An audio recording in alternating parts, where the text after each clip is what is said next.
Hello and welcome to the Just Skimming the Surface podcast. I'm your host, Wesley W. Skymmilk Skim. I'm here with Megan today. We're going to talk about some sustainability, educational philosophy, and music education stuff today. So hi Megan, how are you today? Hi, I'm great. How are you?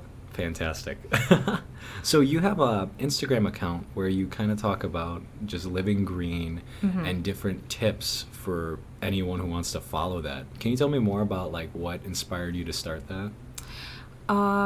Well, I've always been super passionate about the environment and kind of educating people on small ways that we can change our lives to benefit the planet more. And actually, my mom told me that I should start a blog. And I was like, blog is kind of old-fashioned, but maybe an Instagram. Okay. So it was, I think, last winter break or last Thanksgiving break, one time when I was home last year. And I started it. And yeah, it's kind of grown since then, and it's pretty great. And what's it called again? It's called Loving Our Earth. There's underscores between each of those words. Okay, Yeah. so I'll just share a link with when I post this. Okay, great. But yeah, no, that's really cool. And you said it's growing. So like, how many people that follow it do you not know at all? Actually, a decent amount. I'd say maybe a third of my followers I don't know. But I try to use a lot of hashtags to get the posts out there more, so I think that's what that's from. Yeah, but definitely. That's great that I'm like reaching more people outside of my little home here in Illinois. So. Yeah, would you say that the Instagram is really more accessible to different people than a blog would be, or? I think so, yeah, because I feel like a lot more people are on Instagram. It's definitely one of the more popular social media sites, and yeah, because I use all those hashtags to get the posts out there in different realms of Instagram, and of course my account is on public, so even if people don't follow me, they can see all my posts. So. That's awesome. What are some of your top posts, would you say, that a lot of people seem to react to? A lot of people like when I talk about reusable Starbucks cups, because most people love Starbucks. Exactly. Yeah, and so Starbucks is actually one of the really great companies that works hard to be environmentally friendly, just with like composting, like coffee grounds and stuff like that. But they have plenty of different reusable cups. Oh yeah, for, I've got one too. Yeah, cold drinks and hot drinks, and so I post about that a lot. And people always want to get recipes from me for like vegan or vegetarian food. Oh yeah, you've got a lot of vegan stuff too. Yeah, because you're vegan, right? Yes, I am vegan. So I post about that a lot, and friends are always asking me to like send them recipes and things. So. Yeah. What are some of your favorite vegan recipes that you've posted that a lot of people seem to really enjoy? One that everybody loves. It's a vegan take on egg salad. It's chickpeas, vegan mayonnaise, peppers, onions, and then like a bunch of seasonings like garlic, salt, and pepper and stuff like that. But I also like adding celery. It adds this bit of like freshness and makes it like crisp. Yeah, and it makes it super colorful too. So a lot of people ask me for that one. Chickpeas are like a go-to. Yes, for they're vegans. so good. A ton of protein so much texture and just like with the. You can make them into hummus. You can make them into falafel. Like all sorts of different There's things. so many things you can do with chickpeas. So versatile. Yeah. So that one's pretty great. I just make a ton of it and then eat it for dinner for like a whole week. So you get some people who are kind of all about the green life, and then some people who are about veganism, and then you've got some of your friends who all follow that. Yeah. So how do you balance all the different sort of audiences you have on there? Well, I always remind everyone that you don't have to do everything and completely uproot your life in order to be environmentally friendly, because, veganism doesn't work for everybody. Some of my friends say, either I don't really like vegetables, or I just don't get enough protein as is, I don't eat healthy enough as is in order to like sustain myself on a vegan diet. So then I just help them find other ways to change their life that would benefit the environment, just like reusable bags. Reusable bags are a big one. Yes. I always feel so bad when I forget them at my apartment. Yeah. Reusable produce bags too, just cute little mesh bags that you can get on Amazon or Target. Just pretty much a lot of it revolves around grocery shopping. But yeah. And then straws and cups, just yes. I mean, anything you can do, just like it's all about the little steps, right? Exactly. Yeah.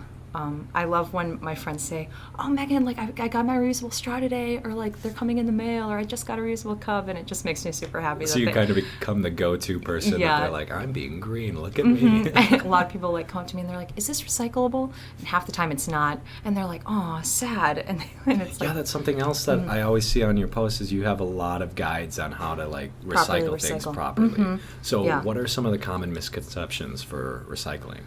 Well, a lot of people think that paper plates and paper cups are recyclable, but usually they're not because they have like a plastic or wax coating on the inside. Wow. And so it's hard to separate those materials at recycling plants, so those are usually not recyclable. Okay. And a lot of people assume they are because it has paper in the title, but Yeah, because it's not 100% paper, it's not recyclable.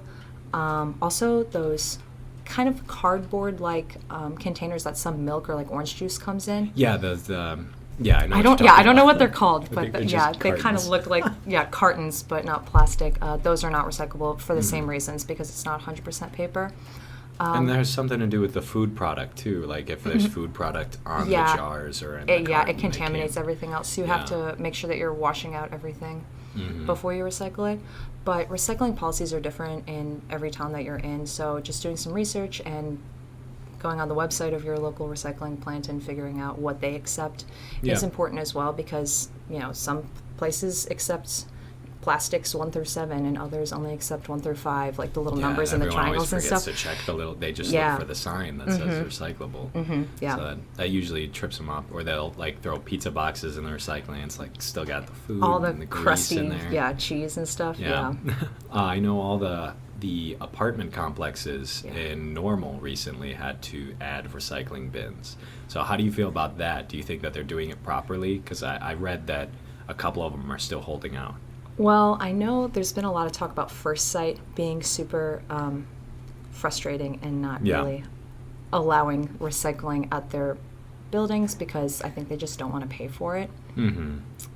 My apartment building got a recycling bin this semester, I think maybe at the beginning of August, but it looks just like a regular trash can that's next to the huge dumpster. So I don't think there's enough space for all of the recyclable materials. So I don't actually use it. I still drop off all my recycling at the Walmart store on Veterans. They have they have a recycling drop off. Yeah, they have a drop off behind. Do most behind the Walmarts? stores.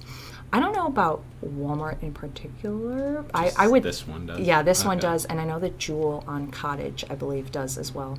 Okay, so there's all sorts of different places there are you different can places bring you can go. them if your apartment doesn't offer it. Yeah, I'm glad that most buildings are starting to offer recycling. Yeah, but I don't think I trust the other people who live in my building to like use it properly. I don't. So, There's so many times I go out there and it's like it straight up says, "Don't put things in a plastic garbage bag in this receptacle," and I open it up and there's like plastic. 10 bags in there.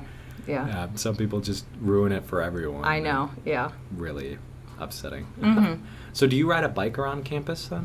I did a lot my junior year. I still don't have a car, but I also like to take the bus because it's free for students. Yeah. And so I would take that to go grocery shopping or to the bank or pretty much anywhere. It's really convenient to get all around town. I used to take it to work all the time last year. All right, so you definitely recommend using public transportation over your own cars and stuff? Yeah, or like carpooling if that's like always. necessary. Yeah. But I don't like drive to campus. I don't have a car, but just walking to class, and if it's down the street, do you really need to drive? It's it's really how necessary is it, right? Some people drive if it's just 2 minutes away. I know, and it's like you're just wasting gas. Yeah. It's like you're wasting your own money. It is your money. Exactly. At that point. Yeah, definitely. So tying it into, you are a music education student. Yeah. So how does green sort of living fit its way into your educational philosophy? Well, I've actually done a couple presentations on how to be an environmentally friendly teacher. Awesome. I just gave one to the National Association for Music Education chapter at ISU, which is just a bunch of music ed students pretty much. And obviously with music education, all of our music is printed on paper, and so unless you've got a really nice school district and all your kids have iPads and you can just have digital copies of the music, you're going to be using a lot of paper that way. Oh yeah, definitely. Yeah, but you can just change your classroom in other ways and not completely eliminate paper, because that is really hard for us and all teachers as well. I mean, education is a very consumable field, I guess. Oh yeah.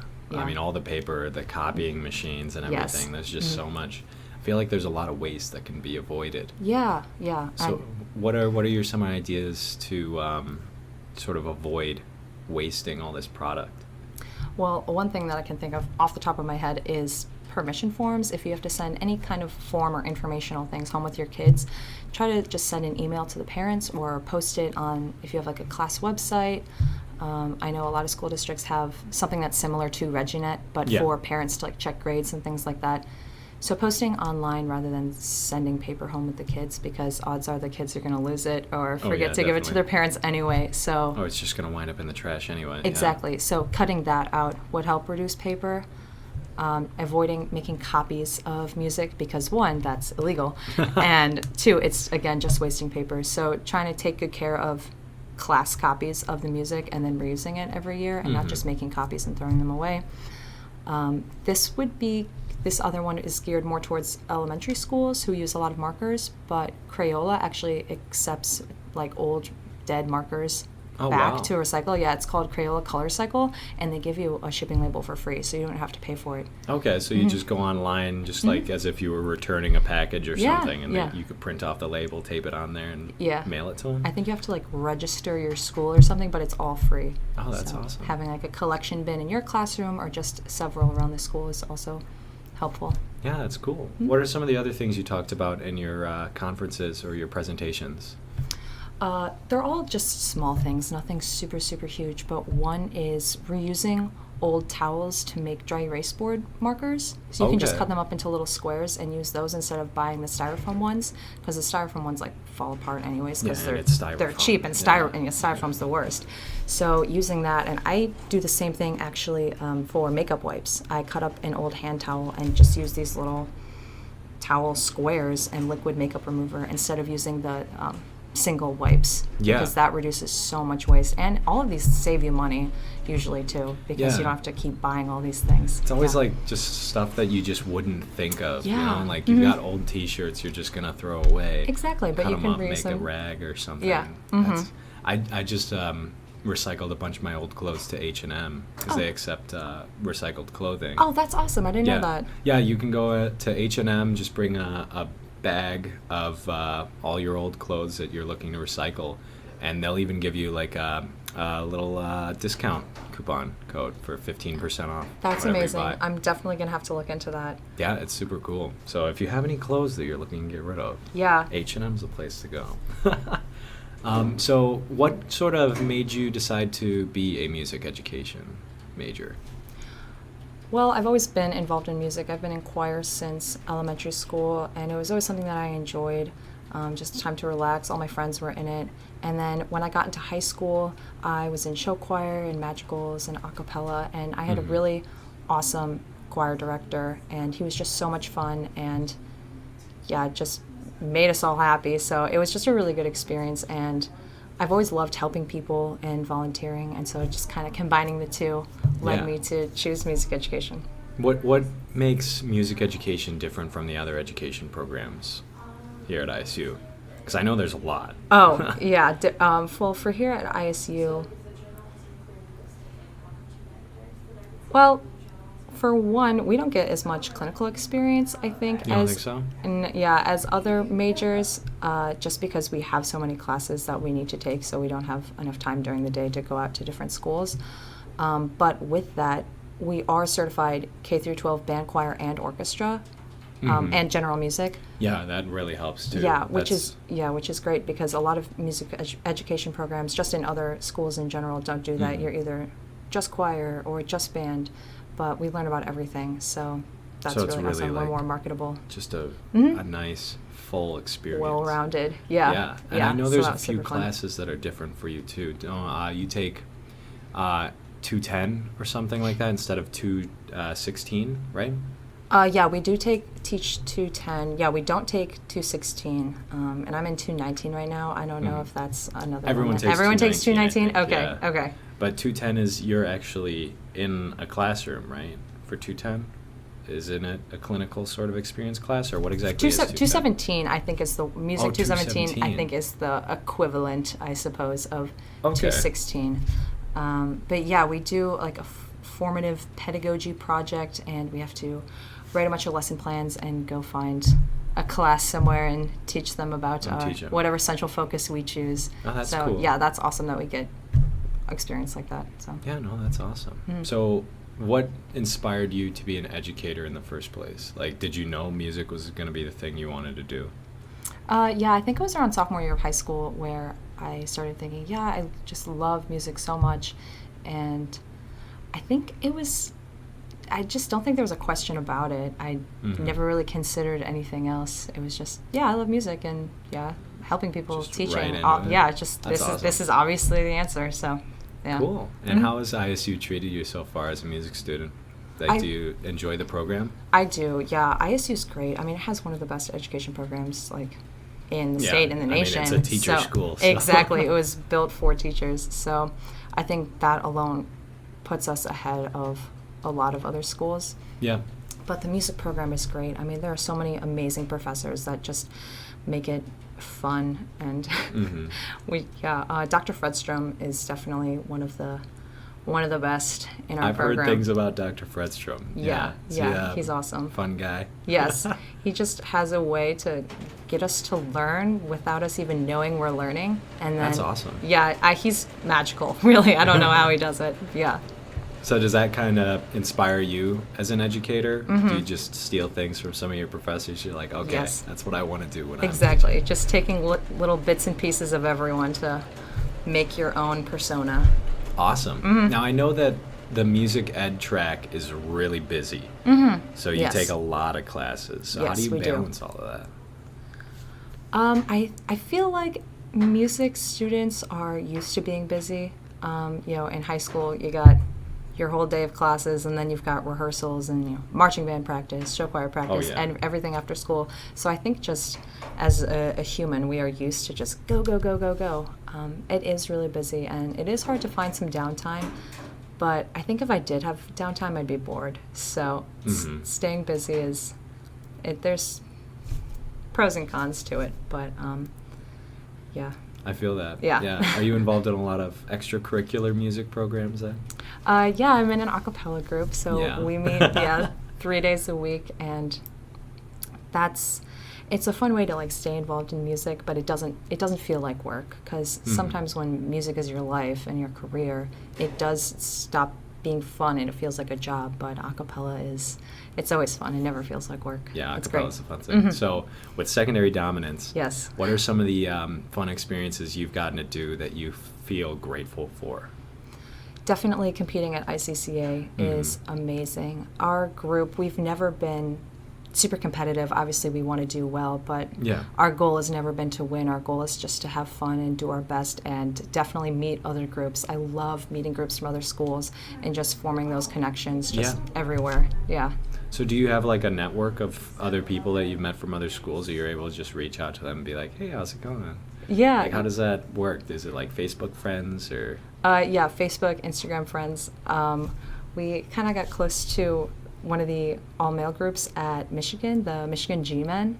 Okay. So it's fun just having another group that you're buddies with. Yeah, just in other another people state. in other schools just doing the same thing you're doing. Yeah. That's awesome. What are some other experiences that you've had with secondary dominance that you really enjoyed?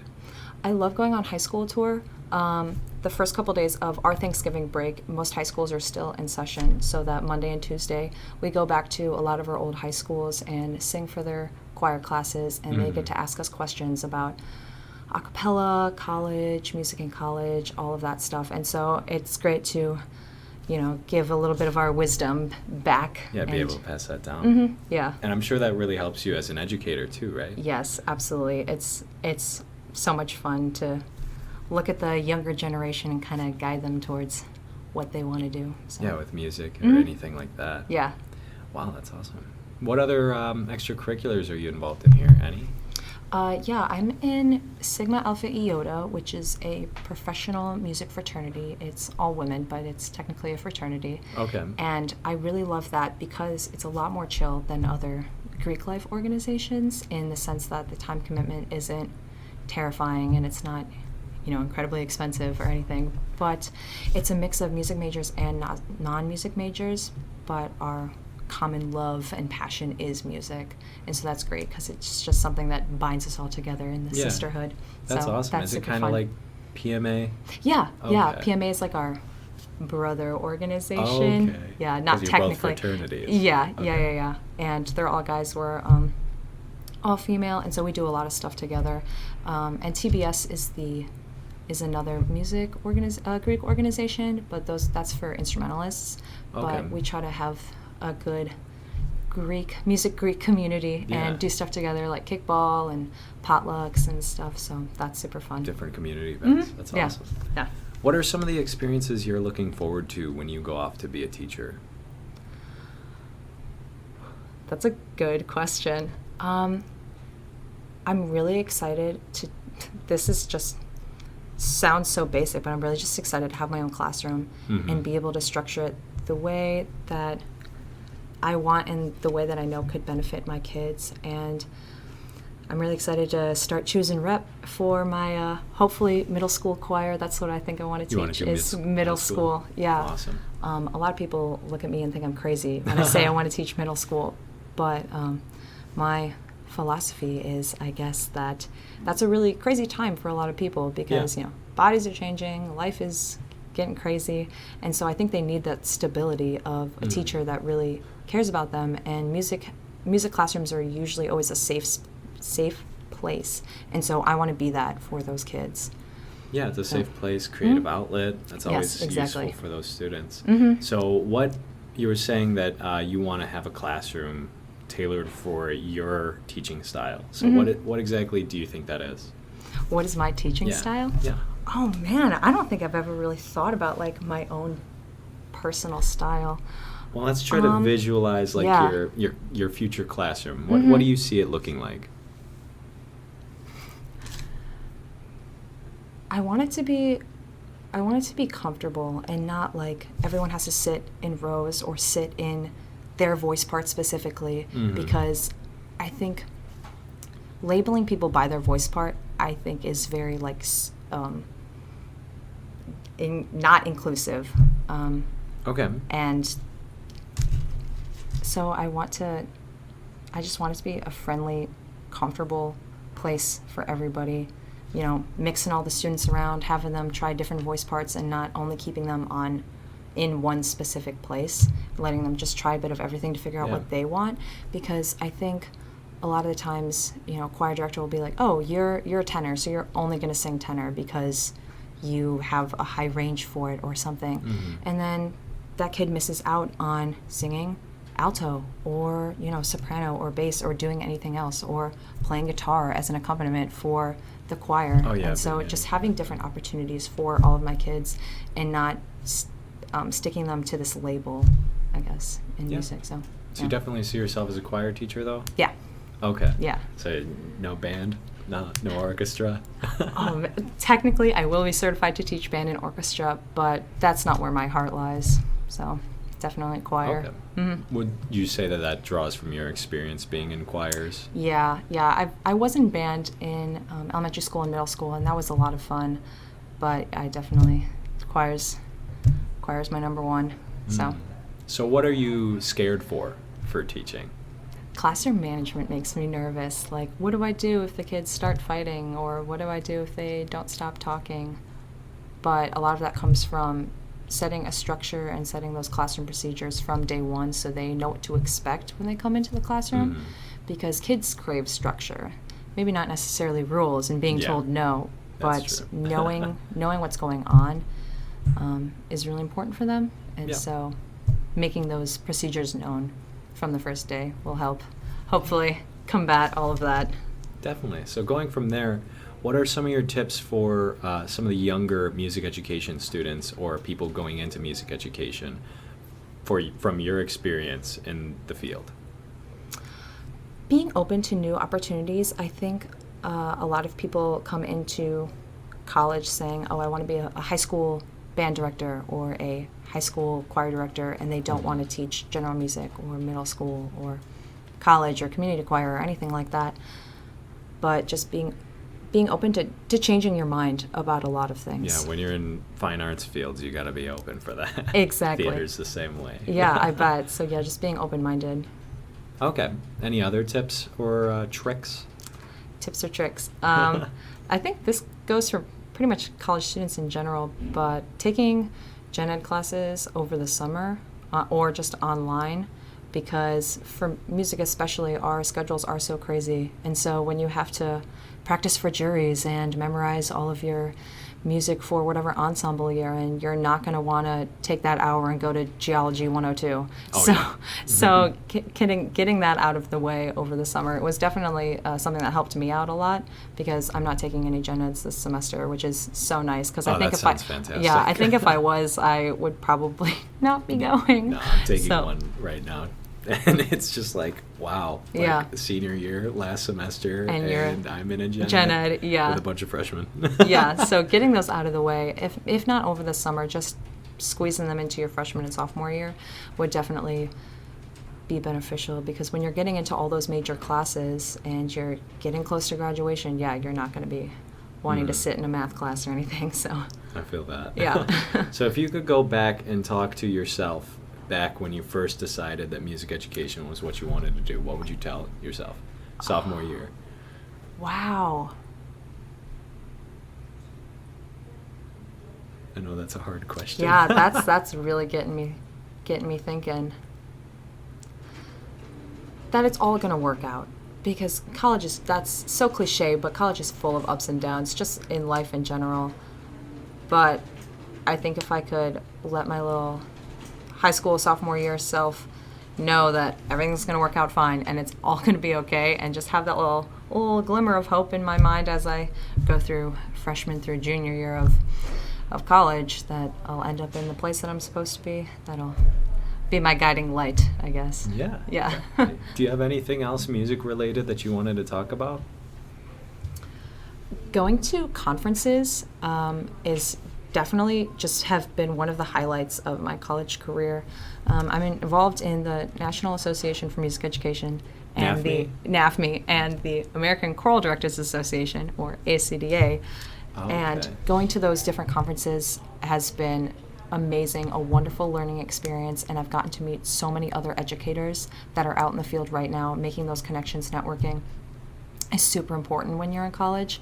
The ACDA Summer Retreat is always so much fun. It's hosted at ISU in late June, and you get a huge stack of music, and you get to just sing with a bunch of different choir teachers and just talk to them and learn from people who are out there doing it right then. So conferences are some of the best sort of conferences, conventions, whatever you can do to network. There's all sorts of ones for theater too, and it's any of those experiences have been great. Yeah, because that's where you learn the stuff that you don't learn in class. Yeah, you can only get physical experience if you go out. Exactly, go out and actually do it. Right. So going to conferences is great. What are some good music resources that you have for music educators or music people? I'm just going to go back to conferences. I've gotten so much repertoire from different conferences. Going to IMEC in January, that's the ILMEA All-State Convention. If you were ever in choir, you probably did that. Yeah. And that's one, you just get a ton of music from there, but also you're learning a lot about specific things in music ed, like kids with special needs in your music classes, or kids with disabilities, learning how to structure your class in just a completely different way from the norm, is just a bunch of other different workshops and seminars for things like that. At conferences, you learn a whole lot. Teachers Pay Teachers is a website just for any education major, and I think that's a super good resource to find things that other teachers are using in their classrooms, and you can go on there and buy them off of them and use them in your own classroom. And another teacher who spoke at an ACDA meeting this past week told us about Donor's Choice, which is where you can go on. Donor's Choice? Yeah, I hadn't heard about this, but you can go on this website and write a proposal for like a set of ukuleles or a specific kind of instrument or some other kind of resource that you need in your classroom. Okay. And these donors can go in and like. So it's like Kickstarter. Yeah, and like Okay. donate to your cause, and they can fund whatever project you need. Yeah, that's really awesome. Yeah, Wow, so there's all sorts of stuff for teachers. Yeah. So people want to help you. Mhm. So just going out there and finding those people is what you need to do. So. Yeah, that's awesome. Do you see yourself doing any sort of presentations at any more conferences? I think so. I think that'd be really awesome to have a presentation at IMAC. That's the big, huge conference every year. And so doing a presentation about like environmentally friendly teaching would be a goal down the line. Yeah. Yeah. Yeah. That'd be really awesome. Mm-hmm. Do you have anything else you wanted to talk about today?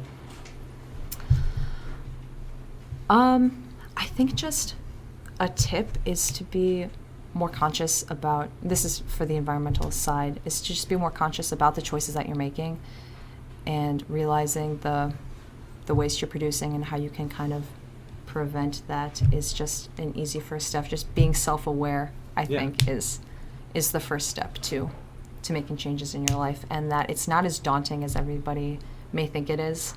Because when people talk to me about, how do I be more environmentally conscious, and I say, go vegan or think about going vegan, they get scared. Go vegetarian. Or even go vegetarian. Exactly. It's like, that's scary. They don't want to do that because it is a big life change. It is a big life change. But even just doing meatless Mondays or only eating chicken and turkey and like cutting out red meat, just all of the small things add up so much, and that goes for education too.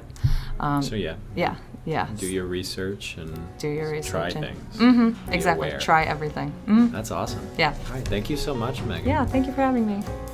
And with that, we are just skimming the surface. Thanks for listening. If you like what you heard, be sure to follow or subscribe on your favorite podcasting service. Don't forget to like W Skymmilk on Facebook and to check out wskymmilk.com for more about me. This has been Wesley W. Skymmilk Skim. Have a great night.